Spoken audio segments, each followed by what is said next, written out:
माता पार्वती ने क्यों लिया मां काली का अवतार?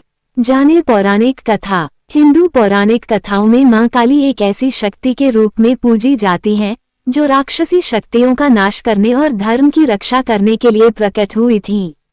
हिंदू पौराणिक कथाओं में मां काली एक ऐसी शक्ति के रूप में पूजी जाती हैं, जो राक्षसी शक्तियों का नाश करने और धर्म की रक्षा करने के लिए प्रकट हुई थीं। उन्होंने कई राक्षसों के आतंक से देवताओं को मुक्ति दिलाई था।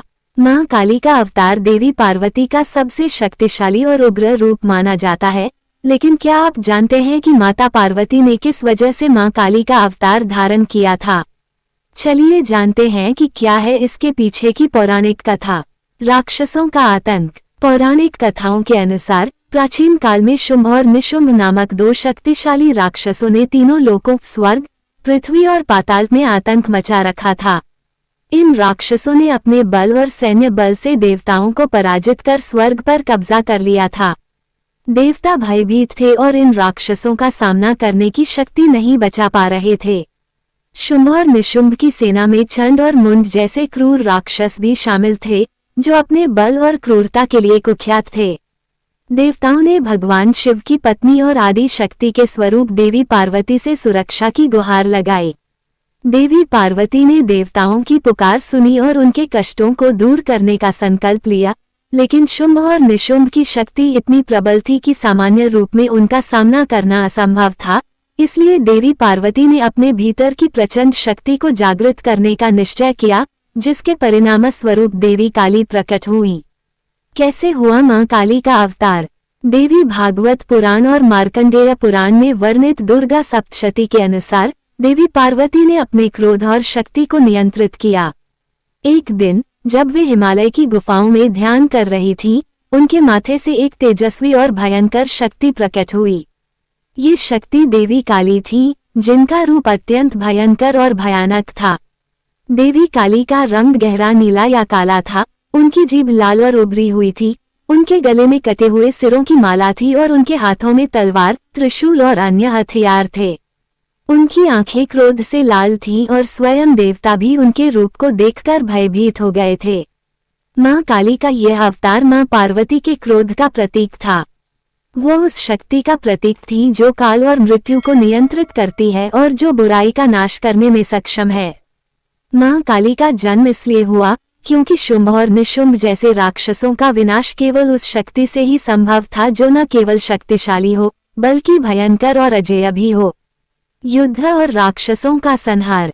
मां काली के प्रकट होते ही युद्ध का मैदान बदल गया। सबसे पहले मां काली ने शुंभ और निशुंभ के सेनापति चंड और मुंड का सामना किया। इन राक्षसों ने मां काली को देखकर उन पर आक्रमण किया, लेकिन मां काली ने अपनी विशाल शक्ति से दोनों का सिर काट दिया। यही कारण है कि मां काली को चामुंडा के नाम से भी जाना जाता है, क्योंकि उन्होंने चंड और मुंड का वध किया। इसके बाद मां काली ने रक्तबीज नामक राक्षस का सामना किया, जो एक विशेष वरदान के कारण अजेय माना जाता था। रक्तबीज को यह वरदान प्राप्त था कि उसकी रक्त की प्रत्येक बूंद से एक नया रक्तबीज उत्पन्न हो जाता था। जब मां काली ने रक्तबीज पर प्रहार किया तो उसका रक्त जमीन पर गिरने से हजारों रक्तबीज उत्पन्न होने लगे। इस स्थिति को नियंत्रित करने के लिए मां काली ने अपनी विशाल जीभ को फैलाया और रक्तबीज के रक्त को गिरने से पहले ही पी लिया। इसके बाद उन्होंने रक्तबीज का सिर काटकर उसका अंत कर दिया। अंत में मां काली ने शुंभ और निशुंभ का सामना किया।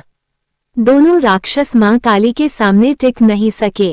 मां काली ने अपने उग्र रूप और शक्तियों से दोनों का वध कर दिया, जिससे स्वर्गलोक राक्षसों के आतंक से मुक्त हो गया।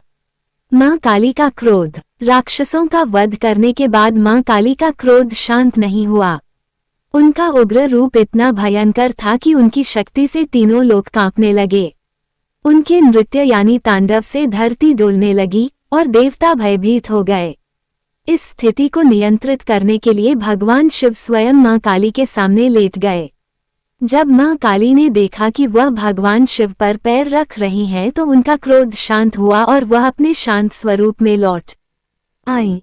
महाकाली बनी मां काली। रक्तबीज के वध के बाद भी मां काली का क्रोध शांत नहीं हो रहा था। ऐसा प्रतीत हो रहा था मानो वह तीनों लोकों को निगल जाएंगी। देवी के रूप को देखकर सारे देवता इधर उधर भागने लगे।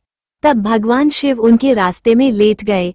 क्रोध में ही देवी काली ने भगवान शिव की छाती पर अपना पैर रख दिया। इसके बाद देवी काली का क्रोध शांत हुआ। कालिका पुराण की कथा। वहीं कालिका पुराण में वर्णित कथा के अनुसार एक बार हिमालय पर स्थित मतंग मुनि के आश्रम सभी देवता पहुंचे। उसके बाद मतंग मुनि ने यज्ञ आरंभ किया। फिर सभी देवता महामाया देवी की स्तुति करने लगे। काफी समय तक स्तुति करने के बाद माता महामाया देवताओं के सामने प्रकट हुई। माता ने देवताओं से पूछा कि तुम सभी किसकी स्तुति कर रहे हो। उसी समय देवी महामाया के शरीर से एक काली रंग की दिव्य स्त्री प्रकट हुई।